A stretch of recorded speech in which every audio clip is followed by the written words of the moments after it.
Bonjour et bienvenue chez les Antillais. Aujourd'hui, je vis un bonheur presque parfait puisque je suis dans le sud Caraïbes, au sud de la Martinique, et je suis dans la commune du Marin. Mais ce qui fait que c'est presque parfait, évidemment, c'est des gens que je vais rencontrer, mais aussi le fait que j'habite ici, à la Villa Raphaël. Ce lieu-ci me permettra d'aller rencontrer des gens à Sainte-Luce, dans le Vauclin, peut-être à Sainte-Anne, donc rencontrer des gens qui stimulent cette région. Et l'autre raison pour laquelle je suis très heureux, c'est que la maison ici, elle est magnifique. Son propriétaire, Bruno, et je vais le rencontrer dans quelques instants. Peut-être que je vais me baigner avant, parce que la piscine est très attirante. Puis après ça, bien, je vous présente cette maison et je vous présente Bruno.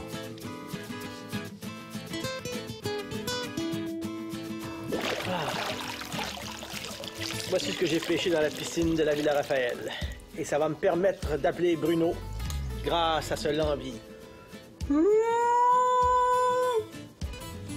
Et je crois qu'il va apparaître bientôt.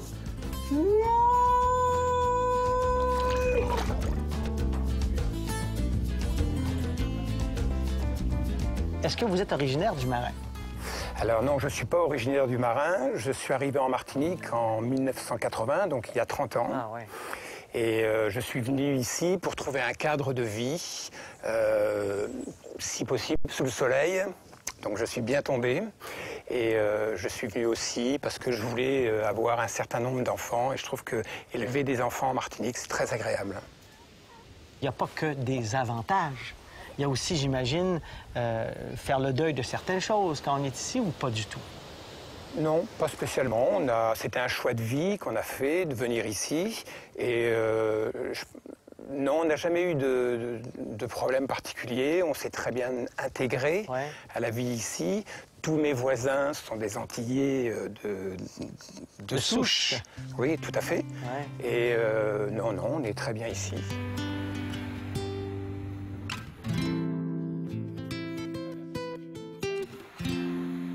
Ce lieu est à faire rêver. C'est une villa qui a été construite et conçue pour que les gens viennent y passer du temps, dans la tranquillité, pour se relaxer, puis dans un endroit magique, quoi. C'est vraiment un endroit magique. Et donc, ça a été conçu par tout l'imaginaire, tout l'intérieur, tout ce qui est mobilier, éclairage. C'est toi ou ta femme qui a... Alors, c'est nous deux. C'est-à-dire que la conception de la maison, on l'a fait avec un architecte, mais tout ce qui est décoration de la maison, on l'a imaginé, on l'a réalisé avec mon épouse, oui. On a mis certains éléments qui viennent de pays différents. On a marié les genres de certains pays comme Madagascar, le Maroc, Bali, pour le bas de la maison. Puis un style un peu plus japonais en haut, dirions-nous. Et ça donne une impression de tranquillité, de zénitude. En plus, bon, il n'y a pas de voisins, il y a une grande... on est vraiment bien ici, quoi. Il y a un choix, j'imagine, d'être en hauteur. Et pourquoi? Il ne faut pas être trop près de la mer, parce qu'être trop près de la mer, les vents, l'air salin, ça abîme beaucoup les maisons. Donc c'était pour ça que l'idée, c'était d'être assez haut, au-dessus de la mer, pas trop loin non plus, pour qu'on puisse quand même déguster ce paysage, si je puis dire. Il y a la mer qui est, bon, c'est quoi, 4 km peut-être pour s'y rendre? Oui, 4 km à peu près. C'est la mer des Caraïbes. La mer des Caraïbes, juste à la toute fin, puis tout près, parce qu'il y a l'Atlantique qui est pas loin aussi. L'Atlantique est juste derrière, alors à 2 km. C'est ça, donc on a le choix des mers. Le choix des mers.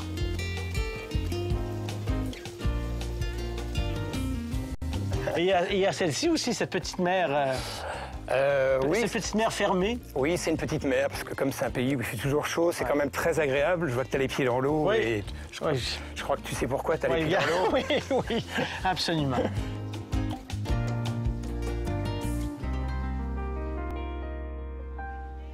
Alors maintenant, je me permets ce petit commentaire. Je ne sais pas pourquoi, mais c'est presque un décor, tellement il y a de rhum dans cette maison. Je suis un petit consommateur de rhum, mais je trouve que d'abord les rhums martiniquais sont les meilleurs rhums du monde. Et puis les rhummiers en Martinique savent faire beaucoup d'efforts pour présenter leur rhum dans de très belles bouteilles. Ouais. Et que quand des amis viennent à la maison, c'est toujours agréable de leur servir un petit rhum. Oh, mais là, évidemment, moi, je passe la semaine ici, là. Alors, je suis en tant que client, hein? Puis je vois les rhums qui sont là, je vais avoir la tentation d'y goûter. Ah oui, mais on a de très bons hôpitaux, hein?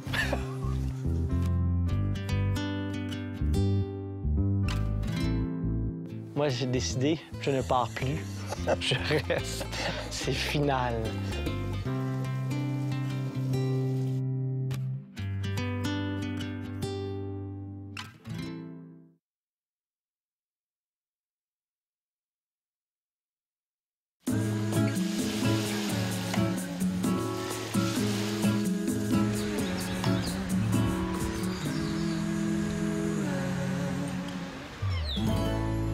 Je suis au Marin. Au Marin, c'est dans le sud-est, évidemment, de la Martinique, et puis c'est tout près de Sainte-Anne. Et ici, il y a un mouillage. Un mouillage, c'est une baie où se retrouvent des voiliers. Il y en a à peu près 500. Et moi, je pourrais vous parler de voiles, mais non, je préfère vous parler d'une toute petite maison, qui est une galerie d'art, qui s'appelle Odyssette. Et un artiste qui réalise des œuvres qu'on trouve dans cette petite galerie d'art, qui s'appelle Abda Faye. Je vous le présente à l'instant. C'est lui. C'est lui qui m'intrigue depuis quelques mois parce que j'ai vu sur Internet, j'ai fouillé, puis j'ai vu des œuvres, et puis j'étais curieux de savoir qui tu étais, au-delà des œuvres. On va aller chez toi, dans ton studio.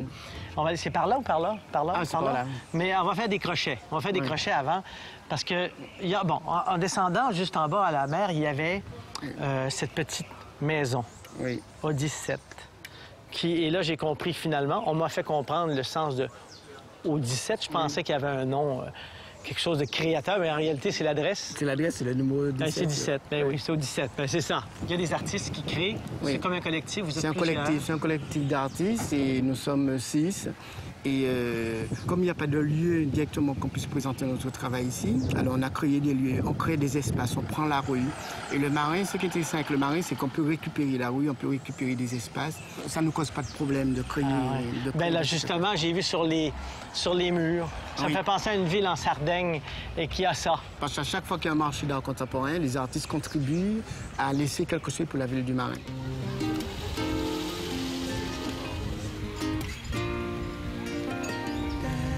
Dans la petite maison, j'appelle ça une petite maison, moi, tu proposes une activité magnifique, qui sont des soirées où la cuisine est présente. C'est des performances culinaires, et puis il y a des performances d'artistes qui font de la peinture, qui font de la vidéo. Et c'est toi qui cuisines? Ah oui, c'est une formation hôtelière. Puis donc, la cuisine et les arts, ça s'arrête à ça? Oui, ça s'arrête à ça. Ah, c'est bon, on va se promener. Ouais, OK.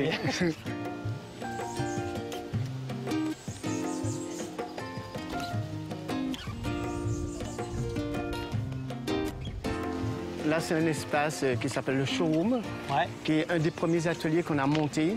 On a voulu mettre l'art à la portée de tous. C'est-à-dire que les gens pouvaient venir à n'importe quel moment, entrer dans cet espace-là et peindre. Quelle belle idée. Quelle belle idée.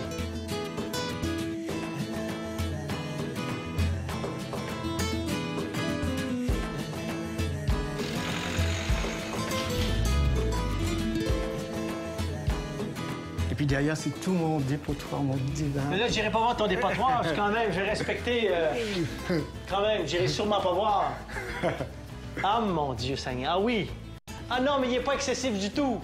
Ah non, non, non. Non, non, c'est comme un homme en retenue, finalement.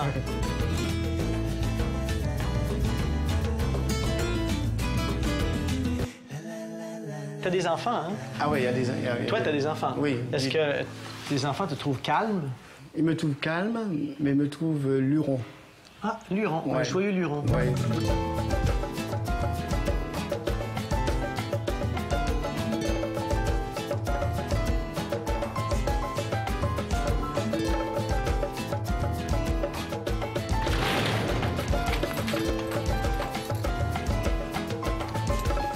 Qu'est-ce que, pour toi, le Marin? Il y a une vingtaine d'années, un peu plus, le Marin, c'était une ville où les gens passaient. Les gens ne restaient pas, parce que tout se passait à Sainte-Anne.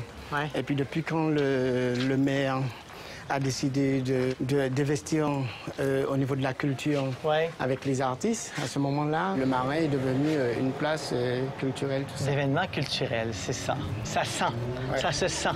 La culture est vivante. Ah ouais. Dans votre chef de feuille.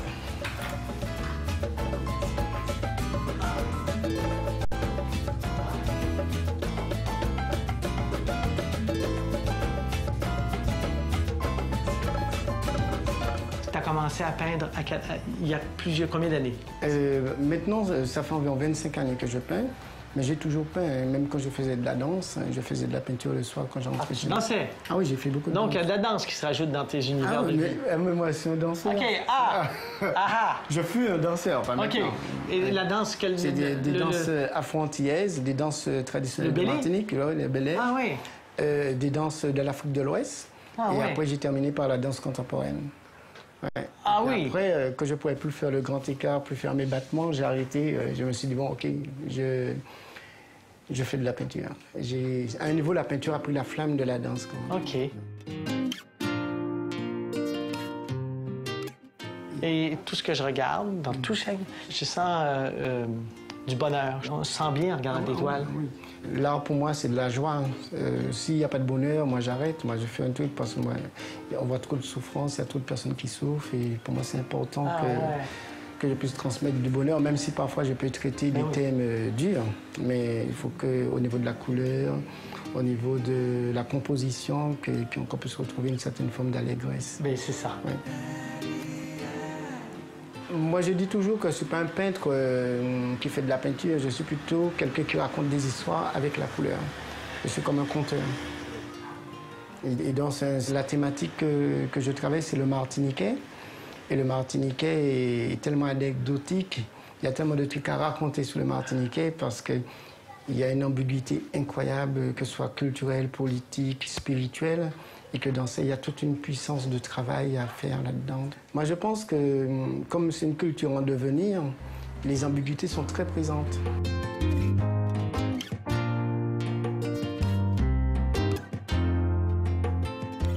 Si j'ai une toile de toi à la maison, elle quitte la Martinique, elle se retrouve chez nous, qu'est-ce qui va se dégager de ta toile, d'après toi? Ah, moi, je pense que ce sera la chaleur. La chaleur, et puis ça va transmettre une certaine forme d'allégresse. Parce qu'assez souvent, j'ai des retours comme ça. Ah. Les gens qui me disent « Ah, j'étais complètement affecté ce matin, mais quand j'ai vu ta toile, ça m'a donné une émotion. Eh bien, finalement, il y a les plantes médicinales qui sont très populaires en Martinique, mais il y a aussi les toiles médicinales, les toiles d'affaires. Merci. Merci.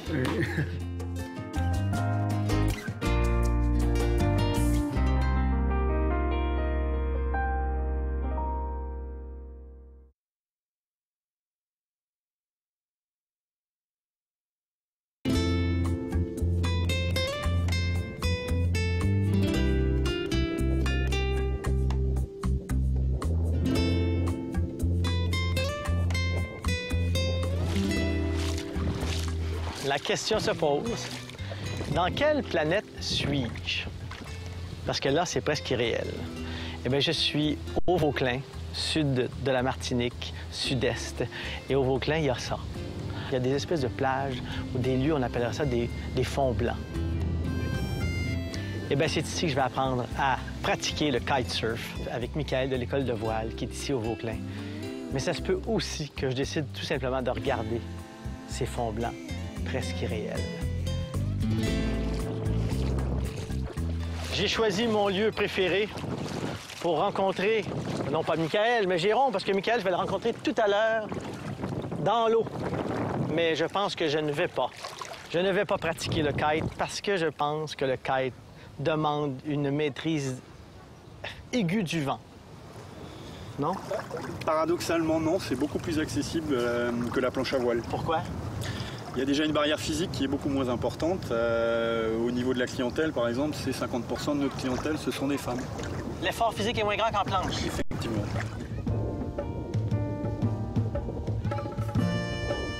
Toi, ça fait 8 ans que tu mets les pieds dans ce fond blanc. Ça fait 8 ans que tous les matins, quand j'arrive, je fais pas la tête parce que je travaille dans un endroit Est-ce que tu comme le ça. vois vraiment? Est-ce que tous les matins, tu vois que c'est absolument magnifique?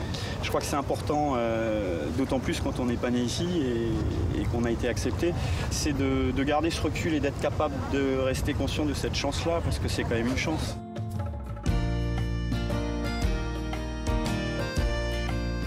Est-ce que tu considères que c'est une belle couleur aujourd'hui? Est-ce que la lumière est belle? Ou c'est pas 100%? C'est pas ce qu'on peut trouver de mieux ici, mais on ferait la fine bouche si on disait que c'était pas beau.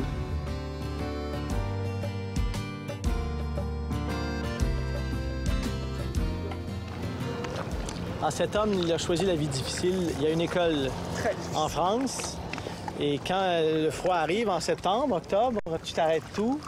Tu vas prendre des vacances. Vacances. Et ensuite, tu viens travailler ici. Voilà, en fait, j'ai pas le sentiment de travailler. Jusqu'en avril-mai. Ensuite, tu retournes à l'école de voile en France. Je retourne en métropole, je réouvre mon école pour la saison d'été. Parce qu'en fait, en hiver, on a des conditions qui sont au top pour pouvoir pratiquer le kite. Ah ouais. Puisqu'on a des grosses dépressions, chose qu'il n'y a pas ici.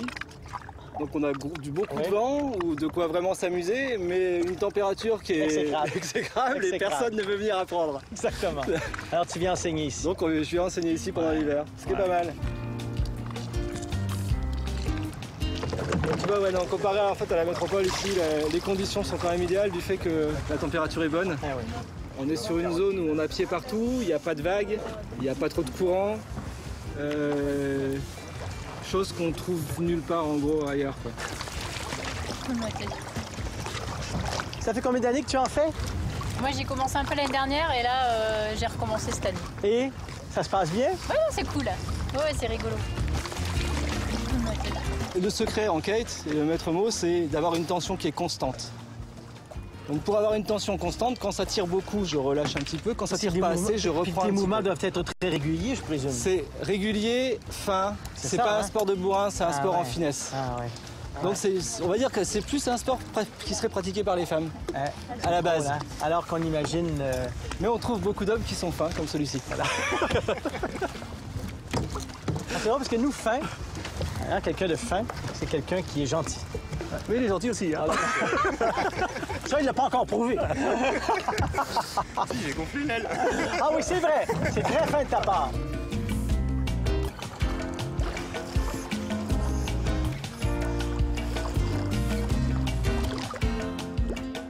Ok, c'est bon Candice?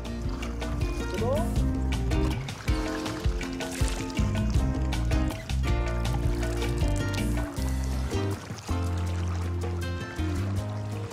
Donc là, d'un côté, on a quelqu'un qui débute là, et là, de l'autre côté, on a quelqu'un qui navigue déjà depuis quelques années, et qui lui, en fait, veut passer une figure bien particulière. Qui est? Qui est un backloop, mais engagé. Alors, François fera un backloop engagé. Bien? Ça va à ton goût? Le vent, il est léger. Le vent est léger. Donc là, on aurait, on va dire, 4-5 nœuds de plus, ce serait parfait. Est-ce que c'est plus facile d'apprendre quand le vent est très fort ou plus facile quand le vent est très faible? Quand le vent est très faible, il faut être très très fin au niveau du pilotage.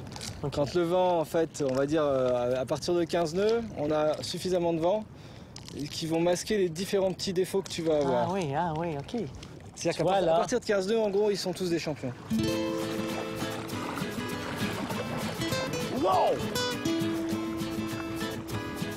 Et là, je vois des gens qui font du catamaran Kite. Ça, mais tout existe avec le kite. Une fois qu'on navigue, c'est free, c'est libre. C'est comme la moto à l'époque où on n'avait pas besoin de casque. C'est pareil. Oui.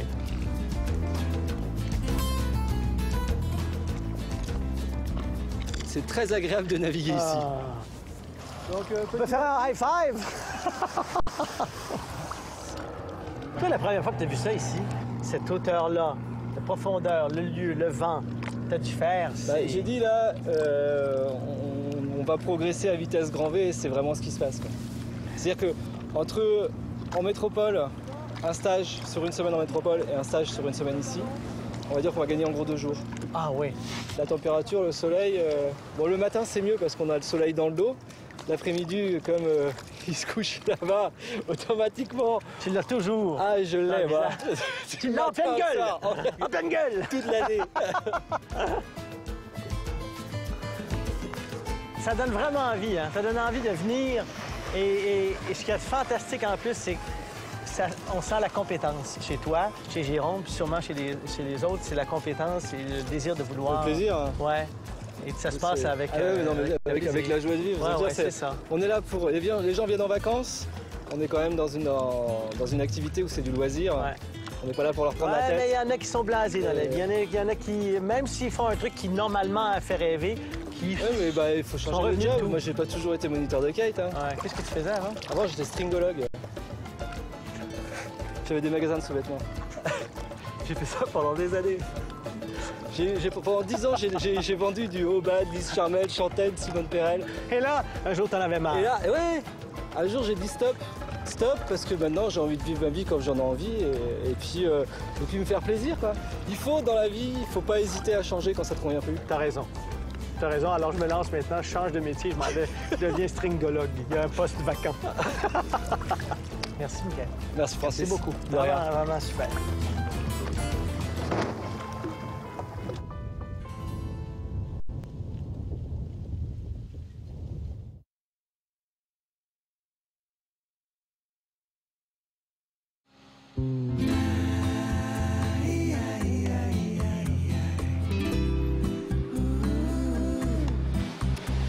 Voici un petit avertissement d'un Québécois aux Antilles, en l'occurrence moi.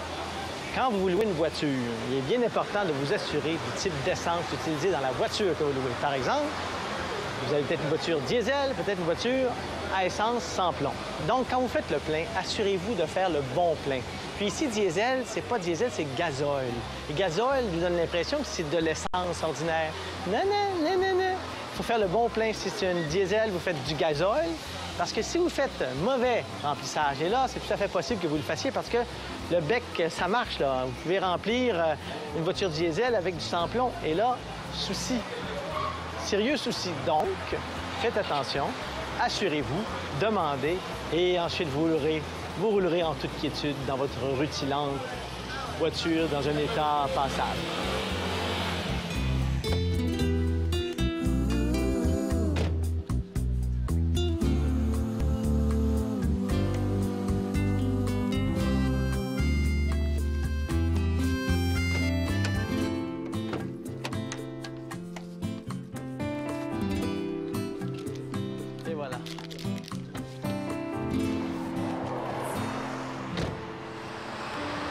Sur les bords des routes, très souvent près des ronds-points, en Martinique, on trouve des kiosques. Vous pourrez s'acheter des fruits, des légumes, directement chez le cultivateur, je dirais. Alors donc, l'avantage quand on a une maison, une villa, un gîte, eh bien, on achète ces produits, on peut les essayer à la maison. Tandis que dans un hôtel, pas possible. Bonjour, monsieur. Bonjour. Alors, le melon, c'est la saison du melon? Ah, un beau melon local. J'en voudrais un que je pourrais consommer aujourd'hui. Celui-là? Celui-là? Pourquoi, lui? C'est assez costaud, là. Il est costaud. Il sent bon, hein? Ça, c'est du piment végétarien, celui-là? Végétarien. Ça a le goût du piment, mais ça n'a pas la puissance. Mais ça est aussi parfumé qu'un piment fort. Alors, je vais prendre ça. C'est quelle variété, ces bananes-là, celle-là? Pomme. Ah! Les pommes. Les figues pommes? Ouais. Oh, c'est les meilleures, ça! Ouais. J'ai les meilleures bananes! Une petite main de bananes figues pommes. C'est un vrai régal. C'est un vrai régal. Votre prénom, c'est quoi? Hugues. Hugues? Hugues. Ah, ben enchanté, moi, c'est Francis. Bonjour. Bonsoir, devrais-je dire, parce qu'après 1 heure, on dit bonsoir. Est-ce que c'est des ananas locales? Local. Bon, ben allons-y pour un ananas. OK. OK. Salut. Alors, à bientôt, alors. Oui, à bientôt. Merci. Ça va paraître à la télé au Canada. Au Canada. Et nous à la Martinique. Et non, à la Martinique. Ouais. Allez, bonne journée. À bientôt. À bientôt.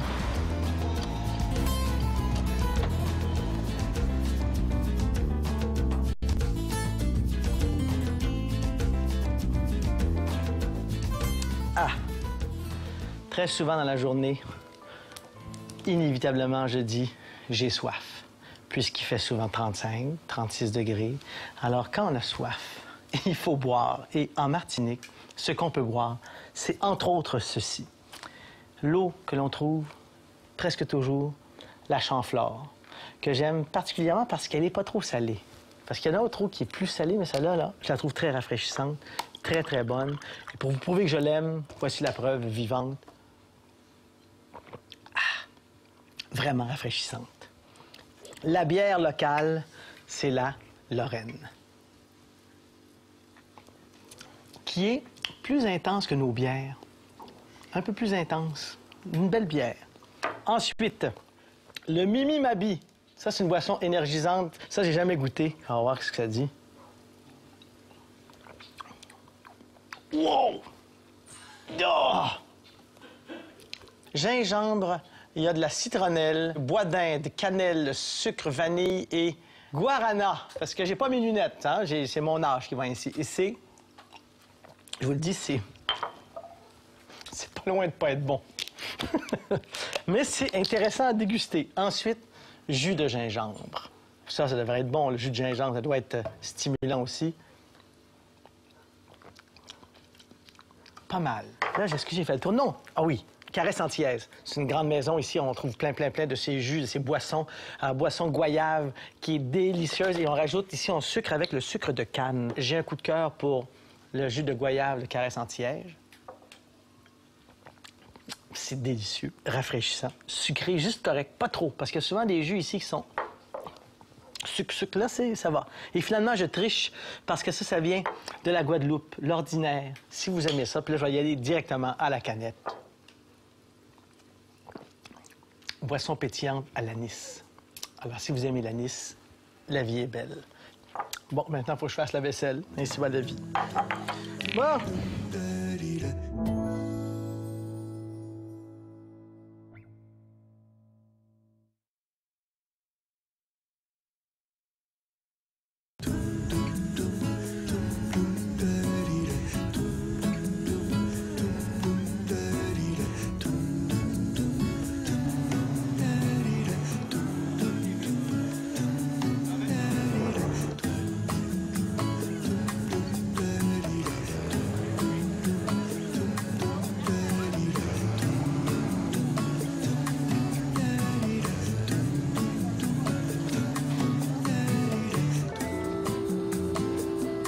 Ça y est, me voici après cette petite balade de Fort-de-France à Trois-Îlets, dans la baie de Fort-de-France. Me voici à Trois-Îlets. Et ici, place au tourisme intense.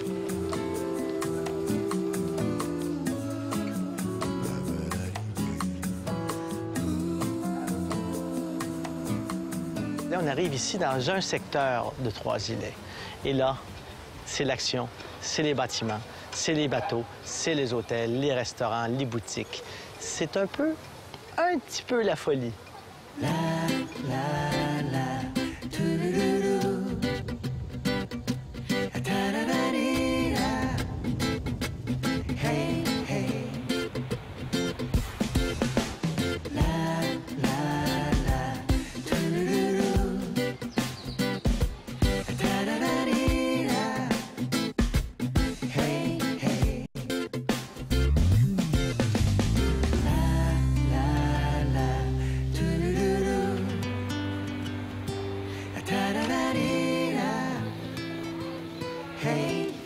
Bon, C'est sûr, c'est pas authentique. C'est sûr que ça fait un petit peu Walt Disney. C'est sûr que c'est pas à l'image du reste de la Martinique, mais quand on est en voyage et qu'on est un petit peu américain, on l'est quand même, bien, arriver dans des lieux comme celui-ci, ça donne une dimension un peu reposante, je dirais, et ça fait du bien de temps en temps.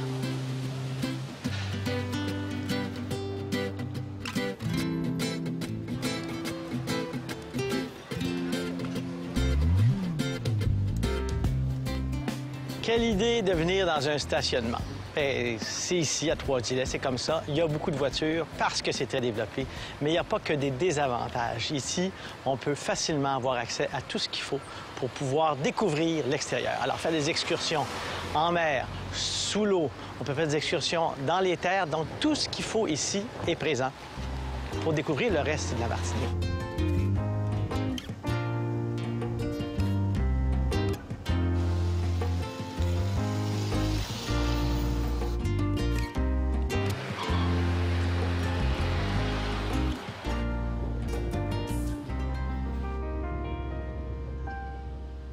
Trois-Îlets est la ville en Martinique la plus développée au plan touristique. C'est ici qu'il y a le plus de concentration d'hôtels et d'infrastructures touristiques.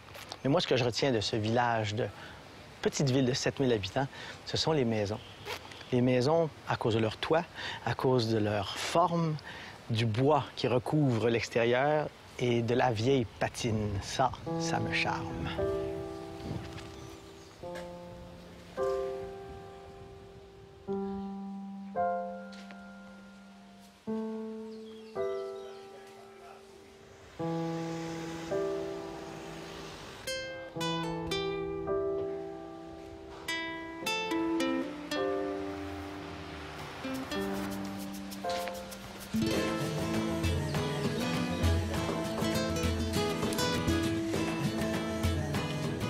Enfin, je vais pouvoir régler quelque chose. Ça, c'est la banane plantain. Quand elle est bien mûre, elle est encore plus noire, mais elle est jaune. Il y a une autre banane légume. C'est celle-ci, la banane verte. Mais elle, c'est une banane légume qui, lorsqu'elle mûrit, devient banane dessert. Donc, c'est notre banane qui est aussi une banane dessert. Est-ce que c'est clair? Je pense que oui. Lorsque la banane plantain devient bien mûre, ça ressemble à ça. Mais ça reste une banane plantain. Ça reste une banane légume. Et maintenant, réglons le cas de la Christophine. Christophine, on peut s'imaginer que ça pousse sous terre, comme les pommes de terre, comme la patate douce. Mais non, ça, on trouve ça dans les airs. On peut avoir l'impression que ça pousse dans les arbres, mais non, c'est une liane qui peut s'accrocher aux arbres et se trouve dans les airs, ce qui fait donc que c'est un légume, même si on a l'impression que c'est un fruit parce que ça pousse dans les airs. Et alors donc, on prend ça, on fait bouillir, on fait un gratin à l'intérieur, on fait comme des patates pilées, mais une Christophine pilée, c'est délicieux, la Christophine. Il n'y en a pas pantoute par chez nous.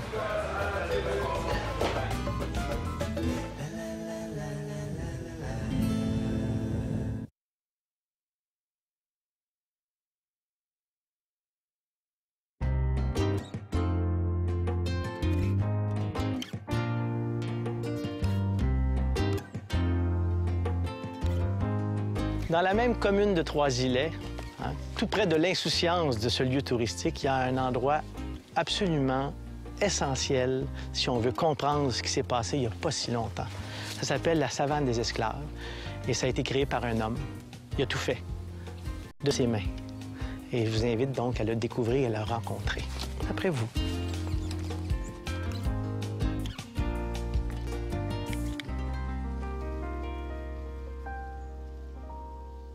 Moi, j'aime bien commencer lorsque je fais le truc au musée, parce que le musée, c'est la base de mon histoire, quoi. Mais non, le musée, c'est pas la base de ton histoire. Toi, tu es la base de l'histoire du musée. Il y a des nuances importantes, là. Il y a une nuance parce qu'il n'existait pas avant que tu existes. Non, bon, l'histoire était déjà là, quoi. Bon, exactement, c'est ça. Et c'est fascinant parce que son nom, c'est Gilbert Larose. Ouais. Alors, voici le plus martiniquais des Québécois ou le plus québécois des Martiniquais, voilà, presque par ton nom. Là, j'ai aimé beaucoup cet endroit, quoi. Et Gilbert, t'as tout fait. Ce qu'on va voir, là, Tu as tout fait ça de tes mains. Tu n'as pas eu, c'est pas les organismes qui t'ont donné des coups de main, puis c'est toi. Ouais. Je voulais parler un peu, faire quelque chose qui a un lien avec l'histoire de l'île même, quoi. L'histoire de l'île, normalement, c'est quelque chose qui est un peu tabou. Et c'était pas censé être reparlé, quoi. Parce qu'il fallait faire un gros trait dessus, bien gommer on tout. Nettoie, on enterre, puis on n'en parle plus. Chose, quoi. On n'en parle plus, quoi. Pour moi, il faut toujours en parler de notre histoire, parce que ici, on apprend l'histoire de France. Et lorsqu'on va entendre parler, par exemple, de Louis XIII, par exemple, ou de Louis XIV, ou Richelieu, ces gens-là, on en parle toujours comme ce sont des héros, quoi. Hein. Ce sont des gens qui ont fait beaucoup de choses pour la France, mais ce sont ces gens qui ont fait des malheurs de nos ancêtres, quoi. Et nous, on apprend que ce sont des gens bien, quoi. Ah ouais, on n'est pas... Et nous-mêmes, on sait, dans la Caraïbe, on est devenu, pour moi, après l'esclavage, des assistés sans connaissance. Des assistés sans connaissance. Voilà. On est assistés parce que les Français nous ont fait tout pour nous a rendu très assistés parce qu'on nous a donné beaucoup de choses. Avec ces beaucoup de choses, on est devenu très fainéants, quoi. On est bloqué, quoi, parce qu'on attend. Hein? On attend, maintenant. Et là, assistés et sans connaissance. Parce que où sont les connaissances de nos ancêtres qu'ils avaient, quoi. Parce que ce sont des gens qui vivaient avec la nature et des gens autonomes. Mais oui. Hein? Et maintenant, on dépend de celui qui avait des esclaves, maintenant, vraiment. Les descendants de celui qui avait des esclaves, il fait monter des conteneurs, il remplit tous leurs supermarchés, et nous, de descendants d'esclaves, on achète.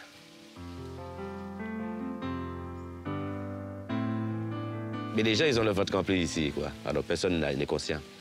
On commence à devenir conscient lorsqu'on a commencé à avoir faim, quoi. Tant qu'on n'a pas faim, on n'est pas conscient. Vivre avec la nature, pour moi, il n'y a pas mieux, quoi. Hein, de ce qu'on sait vivre avec la nature. C'est pas du s'y faire plus, la nature. C'est le vrai, quoi. Alors qu'on est le vrai, c'est bon, quoi. Je pense qu'on a le goût de encore mieux voir ce qu'il raconte. On y va. Pour moi, le départ de la visite, ça se fait ici, quoi. Hein.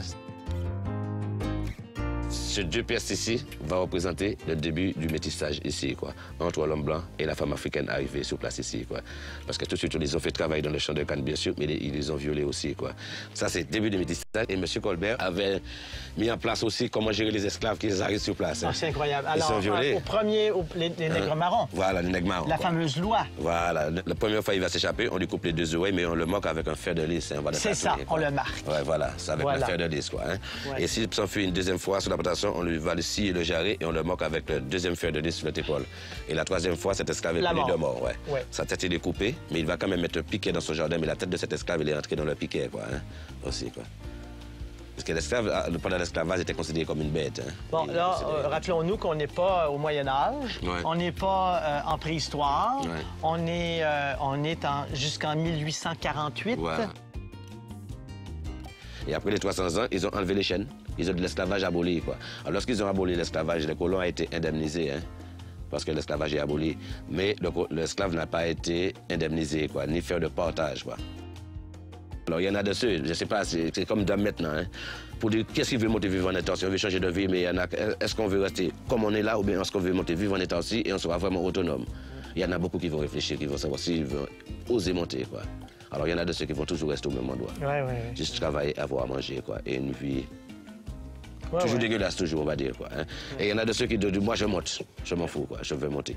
Les deux chaînes pétées, avec une machette, son pantalon tombe sur lui, mais il a le courage de monter, vivre dans les mondes et vivre avec ce qu'il trouve à proximité, où qu'il est, quoi.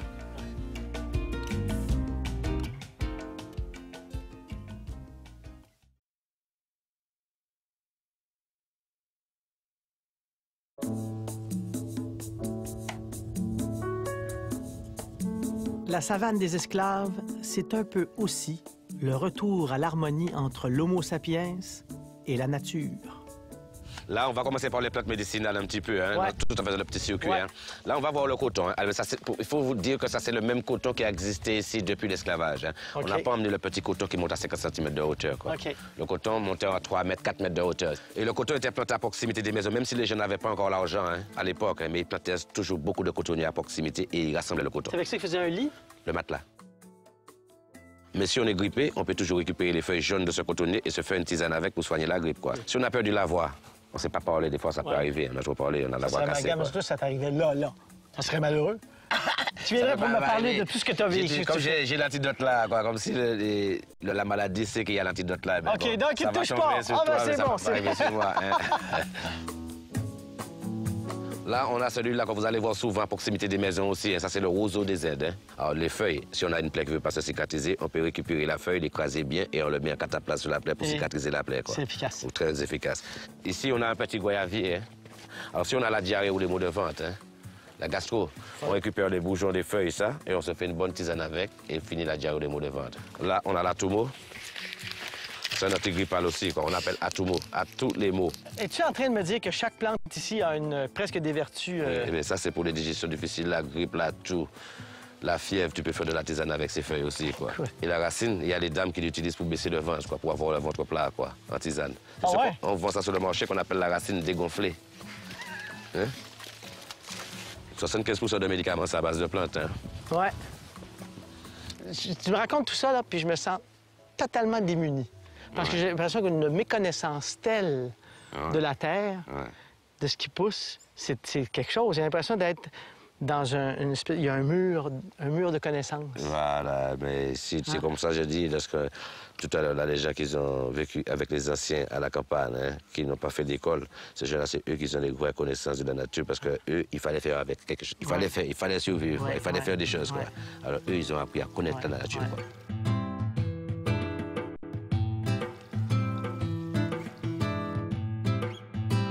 Alors, la petite maison, comme lorsque les gens sont montés dans les mondes, elle n'était pas plus grande que celui-là, quoi. C'était des toutes petites maisons à 2 pièces. Il y a une chambre et une office. Les gens vivaient dehors. Alors, il y avait une petite maison, mais ils avaient un jardin immense. Hein. Le jardin, c'était la survie, c'était le supermarché de maintenant, quoi. Hein. La petite chambre, c'était pour papa et maman. Hein. Alors, les enfants étaient couchés à terre comme ça, quoi, hein, à même le sol. On appelle ça une paillasse. Hein. Les parents faisaient des enfants sans arrêt. Ouais. Comment ils font avec les enfants dans la même pièce? C'est la question que j'ai toujours posée. Eh bien, par exemple, si tu as un bébé à faire, hein, tu es de ton jardin la journée. Hein. Oui. Ton bébé, tu vas le faire dans le jardin, quoi. Hein. Et la maison, c'est pour entrer dormir seulement, quoi.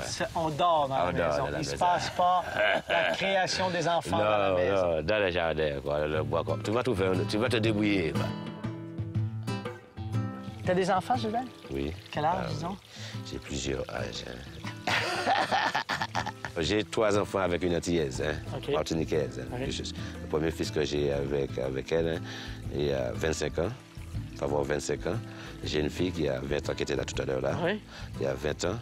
Et j'ai une autre fille qui a 11 ans, il va avoir 12 ans. J'ai un autre qui a 8 ans. Et j'ai un fils qui a 15 ans aussi. Ça fait 5. Et j'ai un bébé qui a 1 an. Il y avait 1 an avant-hier, quoi. Ah, ben là, bon anniversaire à ton enfant, à ton... 6 enfants. 6 enfants. J'ai 3 métis et 3 avec la martiniquaise, quoi. Qu'est-ce qu'ils ont pensé de ton projet? Eh bien, ça les a étonnés, hein, parce que eux, j'ai mon premier fils, hein, parce qu'il y avait toute une histoire. J'ai tout perdu, hein, avec ça. J'ai perdu les femmes, j'ai perdu les enfants, j'ai perdu tout avec mon projet, parce que j'avais pas de sous, hein. Oui. Lorsqu'on n'a pas de sous, tu n'as pas de femme non plus. Il faut mettre ça dans la tête, hein, parce que là, j'étais vraiment le gars de la bourse, quoi. Tu ne bouges pas, la voiture a pris panne, la voiture est devenue épave. J'ai pas d'argent pour manger. Des fois, je reste une semaine sans manger, hein. Sans manger. Sans vraiment manger. Je mange des fruits. Si je trouve un fruit, je mange un goyave. Je mange une orange. Mais j'ai pas d'argent à la banque. J'ai pas un rond. Et j'ai personne pour me donner. Et j'ai des frères, j'ai des sœurs, j'ai de la famille. Et j'ai personne pour me donner un pain pour aujourd'hui pour manger. Si ma femme qui est à la maison, elle fait à manger aujourd'hui, le fait que je mets pas des cautions de la maison, quoi, j'ai toujours sans rien, quoi. Eh bien, elle mange devant moi. Elle me donne pas. Et puis après, elle a fini de partir. Pas partir avec mes enfants, tout, quoi. Là, j'ai des boules, quoi. Alors, j'avais encore des enfants avec une femme alsacienne. Hein. Je crois qu'elle allait rester, c'est là. Eh bien, elle est partie 6 mois après. Et puis, je me suis retrouvé tout seul, quoi, avec ça. Et je fais. Parce que tous les gens, ils viennent des blasphèmes. Hein. Il est devenu fou, Gilbert. J'ai persévéré. J'ai dit, ça va venir. Je vais montrer aux gens que je ne suis pas un con, quoi. Si je démissionne, j'ai tout faux, quoi. J'ai perdu le combat. Alors, il faut accepter comme je suis, quoi. Et ça va venir. Et j'ai confiance en moi. Dans les difficultés, tu deviens intelligent. Tu comprends? Alors, c'est comme ça, mon histoire, hein. Je peux te serrer la main. Et puis après, là, maintenant, c'est moi qui paye les voyages pour tout le monde, hein. 61 000 visiteurs l'année dernière. Combien? 61 000. C'est devenu le chouchou des Antillais ici, quoi, hein. Le truc, c'est comme si c'est mon âme, quoi. Moi, j'aime beaucoup l'endroit et c'est ce que je fais, quoi. Nous, dans la Caraïbe, on est une race universelle. On a le blanc, nous, on a le chinois, on a l'indien, on a l'africain aussi, et on a un peu des Caraïbes, quoi. Alors, c'est la race qui est la nouvelle race. Pour moi, ça c'est une race qui a 300 C'est ans. une super race.